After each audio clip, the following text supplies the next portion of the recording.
And I see that too. And, in what you do and how you show up and how you bring all of yourself into it.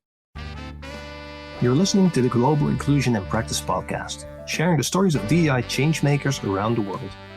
Vivian Aqua and Marjolein Vlug bring you behind-the-scenes stories and kitchen table conversations about the personal perspectives of DEI professionals, representatives, advocates, and allies, talking about what matters in this work and what sustains us in creating lasting change. There are many of us working on creating a more inclusive world. Let's share our stories. We're in this together.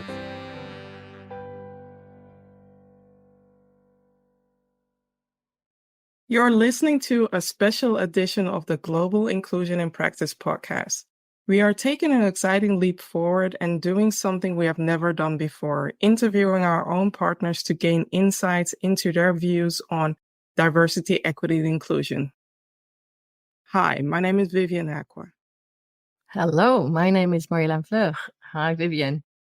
This episode feels not only necessary, but also enriching. It allows us to understand if and how our collective work in DEI resonates with our personal and professional journeys and resonates with our partners. And this initiative marks a pivotal moment for us. It opens up a dialogue that extends beyond the confines of our usual interactions. Yeah. And we're venturing into this dialogue with an open heart and mind. It's about peeling back layers to see the real impact of our efforts, far away and close to home, specifically the impact on the lives of the people we live with. By exploring our partners' perspectives, we aim to uncover their experiences and stories. Our work in DEI not only speaks to lofty ideals, but creates meaningful change in the real world. Yeah. And we hope that this conversation will encourage you to continue engaging in discussions about diversity, equity, and inclusion, and accessibility and belonging, discussions within your homes, among friends, and with family, spreading awareness and understanding.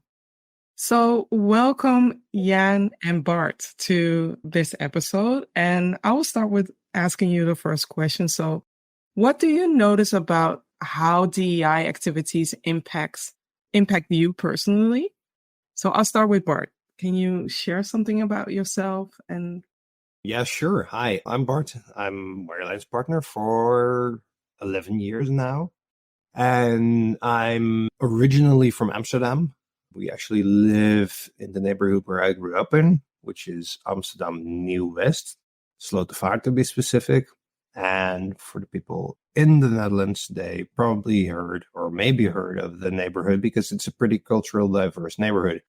There's a lot of original immigrants from Morocco and Turkey living here. And when I grew up here, I went to one of the schools in the area. So it was a pretty diverse school. And even also my private school, the private school, primary school was pretty diverse. So I always grew up in the largest city in the Netherlands, people from different cultures. So there was always a kind of an awareness that there's more than a typical white family I grew up in. So yeah, that's my basis when it comes to being aware of diversity in my direct surroundings. Mm-hmm. Hey, Jan, what about you? Well, my background is a little bit different from Bart's. I grew up on the countryside in the Netherlands, in the neighborhood of Emmeloord. It's in the northeast polder. And obviously there was not much about diversity there. Only some people in the village, but not in my class, not on primary school, also not on the secondary school. I know that we are not the only ones in the world, but the surroundings I grew up in, they were not diverse. After that, I lived in Groningen for 12 years, also there. And I studied there and go to work there. And also there it was very white, everything. My surroundings were also very white. And until I met Vivian, it was 40 years ago. And I moved to Amsterdam, and it's really a different place to live in terms of diversity. There are a lot of more cultures here. living together, especially in also where we live in Amsterdam Southeast. Well, and I find it very interesting also first of all, beforehand, I just knew there were a lot of different cultures, but I didn't know them. And now I know a lot more about living together in a diverse neighborhood. So that's great. Yeah, what's great about it? What's great for you? Yeah, you know a lot more about other cultures, but Yeah. also that everyone is just human in the end, and and in that way we are all also the same. I think that's very important to realize. Yeah, I agree. And so you see Vivian do her work in DEI. What do you see about her and how that impacts her? Well, first of all, it's just it's her work, and when she talks about her work, she also talks about DEI activities she's doing, and she has a lot of interactions with people, and it's all the work is about making a change in people's perspectives on to interact with other cultures, and obviously those conversations sometimes reflect on how people react in when they are being confronted with other views, and that sometimes is very intense, especially when people don't. Sometimes when you talk about DEI with people, you have some resistance you are facing, and Vivian is experiencing this resistance in her work. So that's intense for her, and she talks about it, and sometimes she's also tired when she comes home from a workshop or something. So that's what I notice about it. How does that impact your family that she does this work rather than something else? Well, I think it's before she was doing this DEI work, she was more working in IT and finance, and I noticed that she was not happy with her work. Maybe because, well, it's more repeating work or something. I don't know exactly what she did, but don't really am interested in IT or something. But now, when she is coming home from work, she's much more happy with what she did. She's in a better place compared to the time when she was working in IT or finance. So I think it's less boring for her, and in that way, it affects her also the family in a positive way. How did it affect you? Also, only because when Vivian is more in her place, that also affects me. It's better for everything. Now she is obviously working on her own. She doesn't have a boss saying what to do, and for her, that's a very good thing. She's not someone who thrives when a boss is telling her what to do. So she's telling herself what to do, and that's very good. And she's doing something which she really believes in, and that has a positive impact on our family. Yeah, she knows what to do. She doesn't need a boss to tell her. She's smiling right now. When she comes home and she's been in a very intense work situation where it's been hard, how's that for you? Oh, it's okay. Just cook some dinner and give her food. Then she calms down also. Yeah. That works for Vivian. You cook her food. Yeah. Food, everyone, right? Yeah, I love that. Thank you for sharing all of this. Hi, I'm Vivian Aqua, the certified DEI consultant, and I would like to invite you to take your organization to the next level of understanding by collaborating with me. I specialize in helping organizations amplify their DEI initiatives and foster an inclusive environment. Reach out today to learn how I can help your organization unleash its hidden potential and create a culture of belonging. What about you, Bart? I feel like Jan was on the hot seat. Let's turn the hot seat around. It's a hot seat now. Okay. I heard Jan talking, and he said some things that I can all really relate to. The part about people having a resistance to DI. That was something I was thinking about the other day. People have a tendency to, especially in the Netherlands, where you have this idea of we're pretty tolerant people, and we have an open mind because we have sailed the world and we've been everywhere and we've traded with everyone. That's like the cultural heritage of your country. So we're a tolerant people. And then people start asking questions, and it turns out that you're not that tolerant. You just ignore a lot of things or let it slide, and that's not the same as tolerance. And then people get defensive because it kind of undermines who they thought they were or what they thought their country was. And there's a lot of resistance coming from that people feel attacked, or people feel that their values or how they thought the world worked isn't how the world actually works. And that's when they get defensive, and that's when they start to say, oh, no, but we do a lot of things, and we are aware of a lot of things, instead of just looking at what somebody is saying to you and internalizing that and seeing if they maybe have a point. And we also had it with the whole Zwarte Piet, Black Piet discussion the past years, where you see that people are preferring their traditions and how they think the world should work, as opposed to listening to other people who are saying, this is actually impacting me. And there's I exactly know how to describe it, but there's a kind of okay, I heard you, but whatever, and it'll work out in the end. And people are not feeling the urgency to do something about it. And I think that's the part where I see Marjolein and her work as pivotal, is communicating the urgency about it.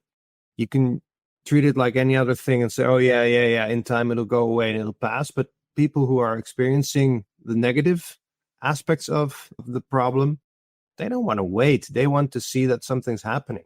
And for that, you need people who are communicating urgency and who are constantly saying, no, we need to do something about it. You see it, it's Jerry Afrier who did that, but it's also Greta Thunberg who does that on an environmental basis.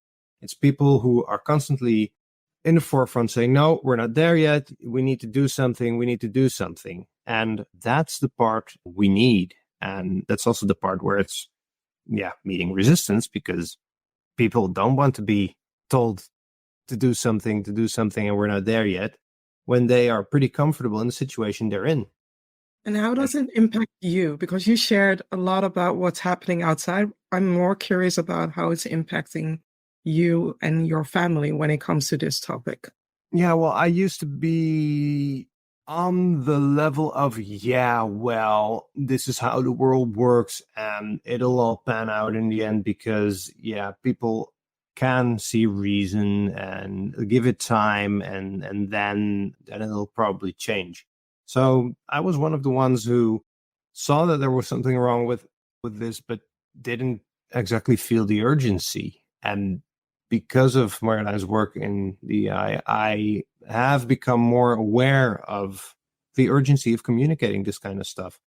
And also seeing patterns in, like, for instance, coworkers who, when it comes to jokes on the work floor or unwanted behavior, we're like, it's just jokes and people should just accept that. Where you could also say, no. If something happens, you just speak up and you just say something about it. And it kind of changed my views on that. And as far as work goes, I'm one of the ones who's always pretty adamant on changing stuff like this now, which I wouldn't have been if I wouldn't have met Marjolein and she wouldn't have done this work. How do you feel about that? It changed my view on how the world works. And I think that's a good thing. I studied political science, and political science is all about understanding how the world works. And there's always been a part of me that's been interested in looking outside the bubble. I mean, when there's people in my direct surroundings who are like, oh, I can't believe you're voting for the far right. I'm always interested in why do people vote for the far right and what do they think that this is going to solve and what ideas do they have and how do they look at the world? Strangely enough, I think that's also a part of diversity and inclusion because it's also about cultures and concepts and ideas are kind of the same bag. They have a way of looking at the world, and you have a way of looking at the world, and keeping an open mind and talking about it with each other is going to help see through somebody else's eyes. And it's mainly that part that I had when it comes to ideas and political views. But it's also something that comes with like gender or cultural background. And that's the part I was missing for a long time. And now I've experienced that that's also something that needs sharing, that needs understanding, that needs everybody to keep an open mind. And that's something that living together with Marjolein and talking with her about the topics, I started realizing that, if that makes any sense. It does. It does make a lot of sense. And I think Jan can attest to that as well. I do have a question for you, Jan. When you look at, being together, but also how you have, what have you done when it comes to your views regarding diversity, equity, and inclusion? How has it changed your views? I think it's not that my views are changed that much, but it's more like my views are more profound than that. I have deeper understanding about the topic. Politically, I've been always on the left part of the political spectrum, so not very conservative, and I don't really care about traditions that much. So when there is some movement saying, well, we have to do something different, well, I can cope with that. And also, maybe that's also why Vivian and I fit together. But before I didn't have that much knowledge about the DEI, but the knowledge that I have about DEI by Vivian, well, it fits in my view of the world in that way. So it's a complementary, I guess. Yeah, expanded your view in the world. And what has changed about your actions, about how you show up at work, with friends, outside? Like just when I'm a project manager on some management, and I just work with a lot of people. And when I work with all these people, I'm just aware that you have to make room for diverse meanings, diverse opinions about people. Everyone the chance to speak out about how to solve a problem, and not only the white males, but also the other people who are working with me. Yeah. How does that show up? Can you give an example of how, what you do to make that happen? Well, it was an example is a few weeks ago, we have a pretty new project team, and then we had a team startup meeting that we had to do. It was our management said, well, everyone has to do a team startup meeting. So, okay, we'll do it. And there were kind of 5 roles in this standard team, but we also had someone who is more on a secretarial level. And I said, well, this person is the sixth role in the team because she's very important also for everyone. So I insisted that she was included in this team startup. So the management accepted that. And so we are a team with 6 people and not 5 people. That's an example of the way I try to include everyone. Yeah, making sure different voices are there. Mm-hmm. Yeah. And also the teams. There are more teams in our working, and they also a lot of other teams they involve the more secretarial role as a as a standard part of the team, the full part of the team. I also wanted to add the element of you have changed since we have Orlando. And I'm curious into how being a father of a biracial child has changed your views as well. Oh, Yeah, I know. You need a moment? Otherwise, I'll ask Bart on his views and actions. What have you done? Knowing what you know now with the work that Marjolein is doing, what have you done? You mentioned something about addressing microaggression, right? With the jokes, but beyond that? Yeah, the main thing we are facing at my company at the moment is a generational gap. The Gen Z workforce is now entering the workplace. They have a different view of how work relates to private life. And they are growing up in a vastly different world than that I did. I mean, I'm turning 44 this year, and my youth was totally different. You have the pressures from social media now. You have your future perspective is different because you don't know if you're gonna what kind of planet you're gonna be living on in the next 20, 30 years.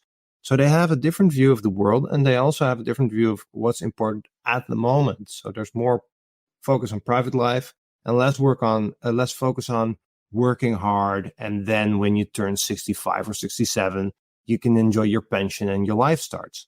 So as far as prioritizing, they have different motivators. A lot of the management in the company that I work in, they're older than me, not by that much even, but they are like, yeah, we had the same thing. It was hard for us too, but we worked hard and we just threw ourselves in there and worked for the company. And why can't they do the same thing? And I try to, every meeting we have where this discussion comes up, I try to tell them the world works different for a lot of people, and the world works different now for when we started like 10 to 20 years ago. And you need to take that into account and not moan about work ethics in people, but try to understand where they are coming from and try to mix that with our views and try to create a company where everybody enjoys coming to work and sitting there for 8 hours and doing stuff, and balance that out with people's private lives. And I think that's the day-to-day thing I experience in work when it comes to diversity, equity, and inclusion. How does it make you feel taking the role of advocate or ally regarding these topics? Sometimes it's hard because you have to like be the one actively think, okay, here we go again, but I need to say it again because apparently things are not sticking or things are not landing. So that's kind of tiring sometimes. On the other hand, I mean, we've got 2 kids too, so repeating stuff is kind of been our MO for the past 9 years. So it's not that different from things I've already experienced at home. So it's in some parts it's something educational too. And it's not that I think, oh, I know something which the rest doesn't. It's just that you're seeing something and it's getting your viewpoint across. And maybe that's what the whole thing is about too. Like Jan mentioned it too. It's the thing of different cultures, different genders, different outlooks on life. It's just viewpoints of people and listening to one another and trying to understand where the other is coming from in order to make the world, and keeping it small, the workplace, a nice place for everybody to be, and not just, oh, you should conform to this and then it's okay. No, it's just you have a bunch of people who want to work here. How do we make it so that everybody feels at home? Agree. Coming back to you, Jan. Yeah. I know I asked a heavy question, but are you ready? And I have to say, I have the question first with of Bart, if you prefer. Sorry? Well, how about at home? I mean, we have 2 kids. One of them is queer and pretty gender non-conforming. How is that expand on it, and how do you show up different from what you learn from that? It's mainly seeing how the kids land in the world. I mean, when we picked schools, our daughter Robin, she's the oldest, so we went looking for a primary school for her, and we visited a couple of schools in the neighborhood, and we ended on the one that had the most diverse mix of kids, because we thought, and I still think, that getting to know loads of different cultures and different outlooks on life is going to provide a broader basis for you in life. And sometimes she comes home and she's like, yeah, well, how they were talking about Israel and Palestine again, which are kids of like 9 to 10 years old. But there's a lot of kids who from Muslim families who get the narrative from home that Israel is bad and and Palestine is good, and they transfer it to school. But they don't get the full picture, of course, because they're 9, 10 years old. So, and then you sit down with your kid and you explain that the situation is more complex than they want you to believe. But there's also Israel's perspective, and there's also like this massive historical background. And it's all about, perspective and awareness, and not judging each other, but trying to understand where the other is coming from and where somebody else's viewpoint originated, and trying to teach your kids that it's best just to engage in conversation and try to ask people why they think stuff works as it works, and then trying to get them to see different views. I think that's Well, that's what Robin's learning in school with her classmates, and her teachers are quite active in that, in learning new perspectives and respecting each other's perspectives. Mm-hmm. But what have you learned from her over the past year or so?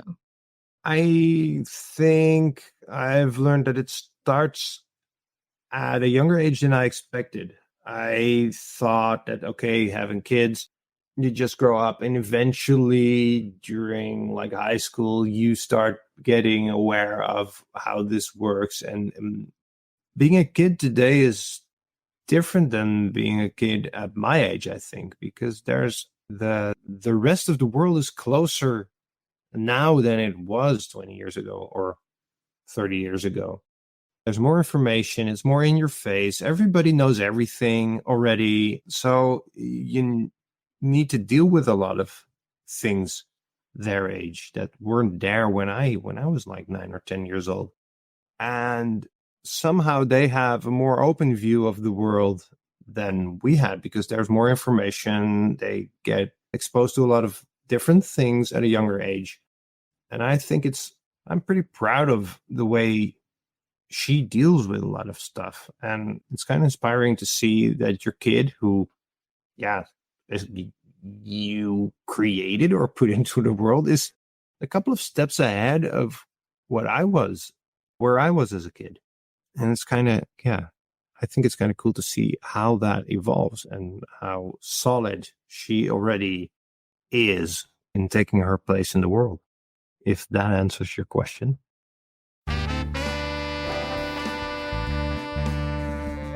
Hey, are you ready to rediscover focus, clarity, and resilience so that you can be a stronger change maker for diversity, equity, inclusion, and belonging?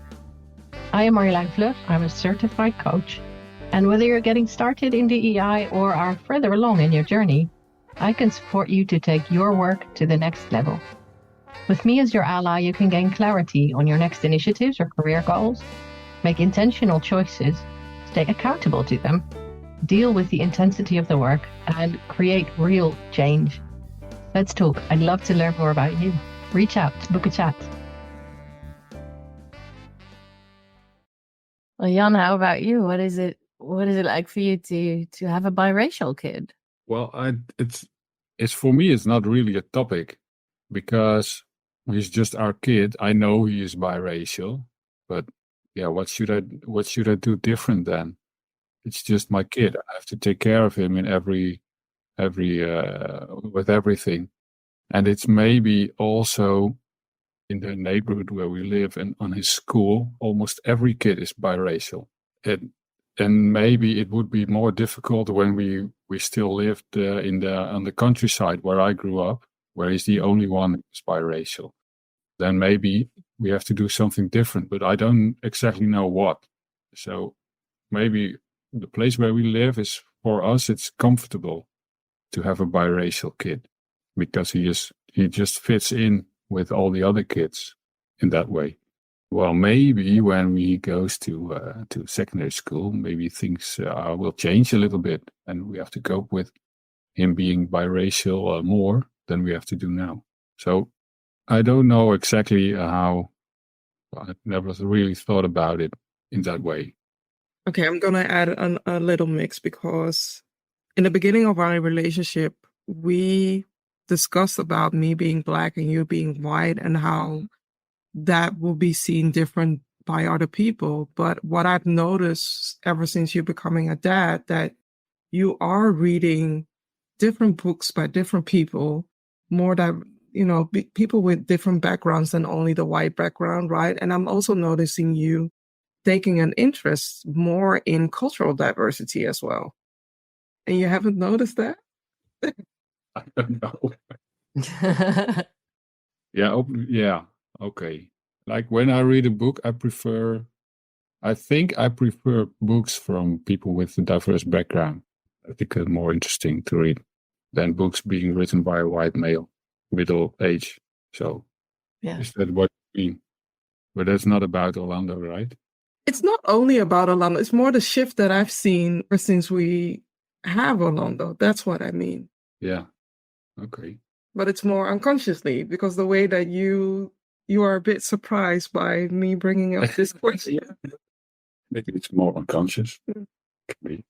Oh, it's good that we're having this conversation. I mean, it could be interesting. Yeah. To notice. And what I'm hearing is that what you like about it is that it's interesting and it expands your view and it expands your life because, it's more of the same books by the same kind of people. It's less interesting than more different kinds of books and different kinds of perspectives and different kinds of ways of living. Yeah, I think so. Yeah, that's true. So it's easy to reflect on all those years that are past and about what you've done, but I just don't. I just go on and do what I think is good. And also, Orlando, yes, he is biracial, but that's just a fact. And when that plays up in some kind of way, we'll cope with it. We'll deal with it. Hopefully not. Yeah, well, I was curious. Are you aware of situations where it's been difficult to have your views on diversity, difficult to be in this family, difficult to say something or to do something? I can bring up one thing, but I don't know if that will be a topic that you might find difficult because 2020 for me, explaining George Floyd to Orlando, that was tough. And I could see that it was tough for you as well. Yes, but you did most of the work in that way. So Yeah. yes, it is tough. And it's also something you should bring up. I think you're right. We have to speak about these things with Orlando, and we also do that. And sometimes we are watching like Journaal, guys, and they also have these kind of topics about racism, and it's a very natural moment to talk about it with Orlando. So sometimes just some topic, it presents itself, and then we can talk about it, and just on a very easy level. And then it's we have talked about it, and that's it, and we go on. And hopefully, all these moments together will help him cope when the situation gets difficult. Yeah, what I'm hearing describe is that you have ongoing conversations, and it's not like we talked about it once and you're done. Like, Oh no. Yeah.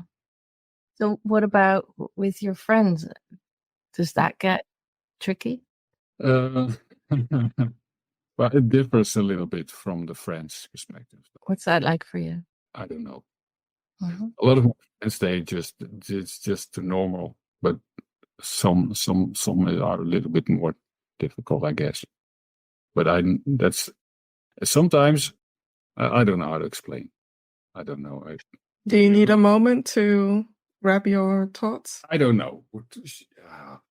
I know it's a tough subject, and it has come up in the past, especially during the lockdown. It has come up in the past regarding the viewpoints of friends on DEI.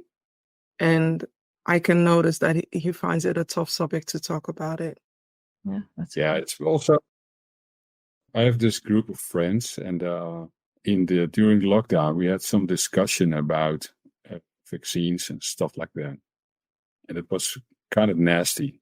And so there is some kind of big pink elephant in the room about this subject, and it's also a little bit related to diversity, because with the same person we've had discussions with about the vaccines and stuff like that, there were also some discussions about diversity, and it's not really comfortable to talk about that because it's the pink elephant and we are all circling around it. I'm just a bit trying to avoid this subject. You did bring it up. I did bring it up. Yeah. It was very difficult, and it broke also a lot of trust. Yeah. Is it different to be friends when you have, a partner who does what she does? Yeah, and is who she is in the world, but also does what she does. Well, it depends. Certain friends, it's very easy, but not everyone. Sometimes you have to. Some people, it's about what Bart said. People in Netherlands, they tend to think of themselves. They are very tolerant, but they are tolerant until someone says to them that they are not tolerant, and then the shit hits the fan. That pisses them off. Yeah. That Even pisses them. It pisses them off, yes, because then they have to change their comfortable position. They don't want to do that, and you see it. I think you see it the last couple of years on every level. You see it in the vaccination discussion, in the climate discussion, the gender discussion. It's terrible. It's getting worse the last years. It's some kind of a pendulum. I think we had some years where there was some more liberal thoughts about being woke. They were embraced in some kind of way, but that changed very fast. I think in the period about when COVID was there, the pendulum swung back to the bad side, and we're not out of the woods yet. I hope we will sometimes, but I don't know when. Yeah, it's easy to. We had a liberal government for like ages now, but liberal and tolerance is only easy when everybody gets to do what they want and nobody needs to be accountable for stuff, because then it's easy to be tolerant. Just you do you and I do me, and we don't bother each other and everybody's happy. But when you see that on big topics, people need to work together.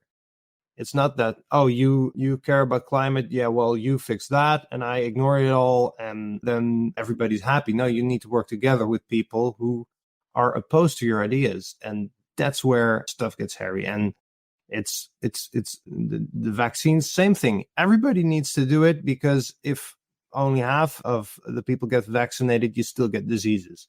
The climate thing, everybody needs to do it, because if only half of the people do it, it doesn't work. And then you see the tears in between people, because it no longer pays off to be tolerant or liberal. You need to work together. So you cannot just do you and other people do they. And yeah, So that, I think that's the shift you're talking about, and the part where liberal doesn't work anymore. And the same with inclusion. If you only include the people that are like you and you're a bully to other people, then, if half the world's not a bully, then that's not enough. Yeah, but and in a way, it's okay. Yeah, I'm sticking to my bubble, so I'm not seeing stuff that's happening. So I'm okay. But you can also try to look over the walls of your bubble and try to spread what you think, or try to spread the word that no, it's not okay if you do you. And yeah, but the Zwarte Piet thing again. Yeah, but if we have Zwarte Piet and you don't, that's fine. I mean, you don't have to look at it. No. It's being confronted with it, even if it's only a slight bit. It's still there. So you cannot just wall off your part of society and live in your bubble and think that it doesn't impact the rest of the country or the rest of the world. The world is contained now. Like 50 years ago, you had your country, and what happened in other countries, yeah, you saw it in the news, but it didn't really matter that much. Now the world's one place. It's pretty small, actually, and everybody sees everything. You cannot just hide behind your walls. You cannot just look at Great Britain. You can leave the EU, but it's going to be shitty for you, because you cannot just build a wall around your country and say, okay, well, this is it. We're gonna do this, and the rest of the world can fuck off. It doesn't work like that anymore. Given to what you just shared right now, I'm also curious in what way do you see yourself as a white man as an ally for other people?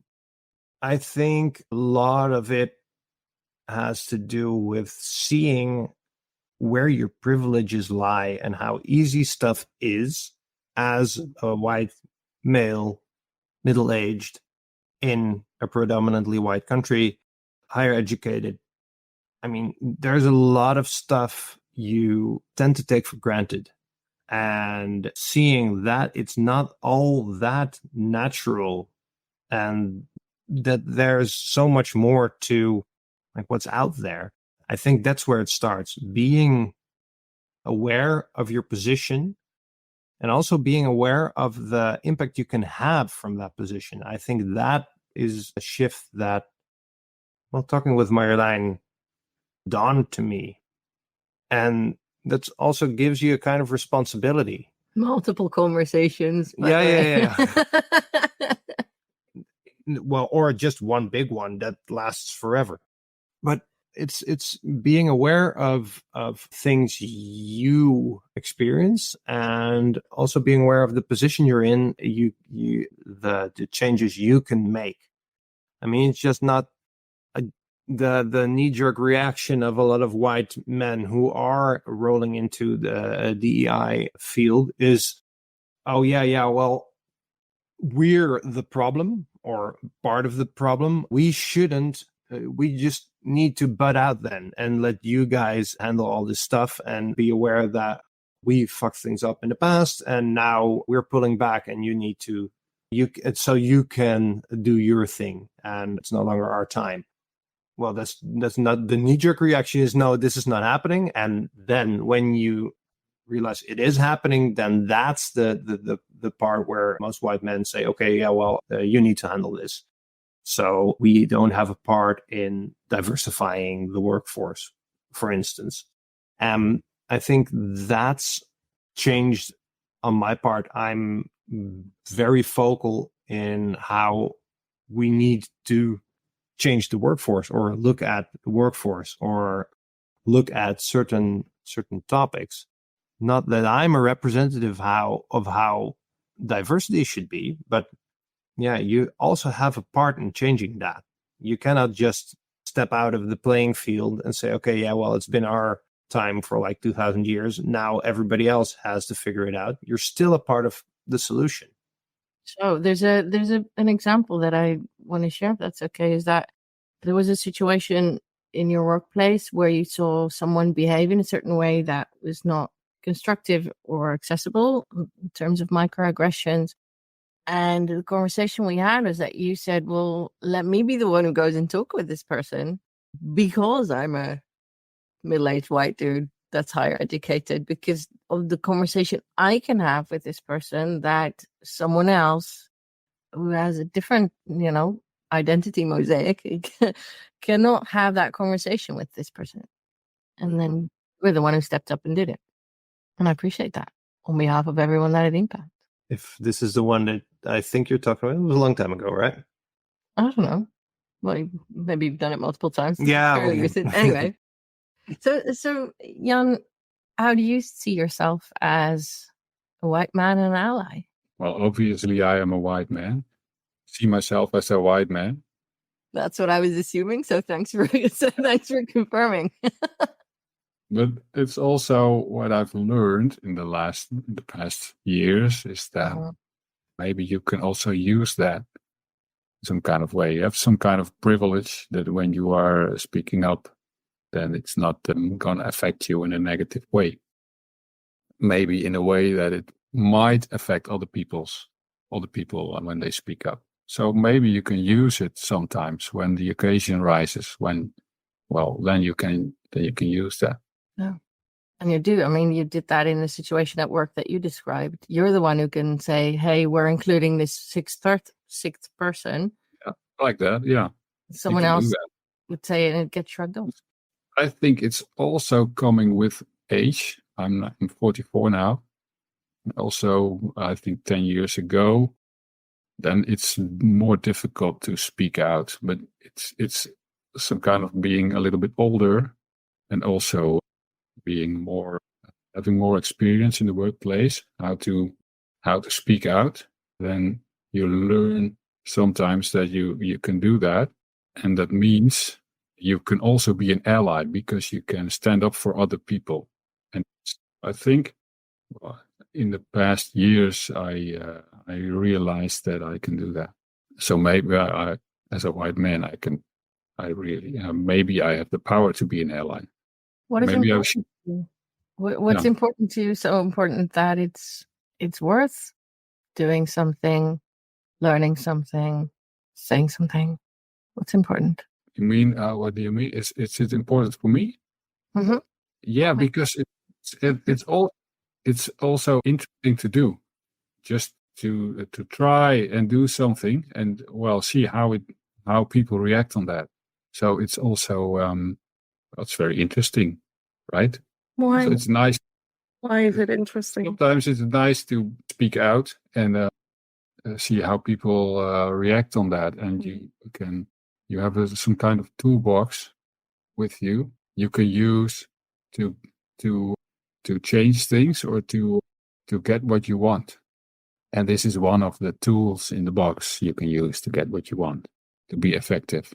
So being a white male is a tool that I have, given the fact that I'm white. And why should I? It's just I'm thinking this of now, right? Yeah. And this tool that I can use, it gives me some power, maybe power that other people don't have. Why not? I don't care why they don't have it. I'm not going to do anything about it, but I have this tool, so maybe I should use it more. I can use it to do good things with. Do good things with it, yes. What about you? What's important to you? I think doing what you can. I think what Jan just said, it can be kind of game changing when somebody expects something from you and you're doing something totally disruptive, like changing a narrative where you are not the one that's the main focus. If I speak up for the younger generation, then it can be disruptive because it goes against what I belong to, quote unquote. People of my generation wouldn't probably expect me to be invested in and interested in what other generations think or want.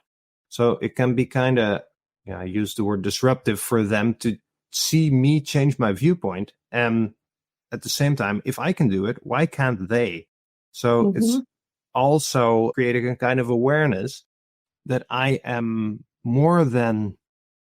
be more than just the white 44-year-old male who's been in the company for like ages and who knows how the procedures work. And if I can do it, why can't they? It's just being interested in other people, looking over your own walls, and yeah, like I said, creating a better place for everyone. And you can just start in the workplace. You don't need to start by leading protests all around the world. I mean, you can keep it smaller than that. You can just start where you live and you work, and try to influence the people who are there, because it's easier working from small to big than starting big, and you can still make an impact. What do you appreciate when it comes to these topics surrounding diversity, equity, inclusion? I tend to notice, but maybe that's because my main group of friends, they study political science too. So they're pretty open-minded when it comes to discussions, and they are also pretty okay with the rest of the group confronting them on their behavior. So there's a kind of, you can be targeted or confronted with your views at any time, and you need to deal with that. And it's not an attack because we're still friends, but if you look at things in a certain way and the rest doesn't, or people have questions, then it's okay to get asked and to answer them. Same thing at work, where I'm lucky to work at a company where the management is pretty open-minded and doors are open, thresholds are low. So if you have an idea, you can pitch in. And with the changing narrative on DEI, I appreciate that there's a lot of people willing to see what's going on and willing to work with it.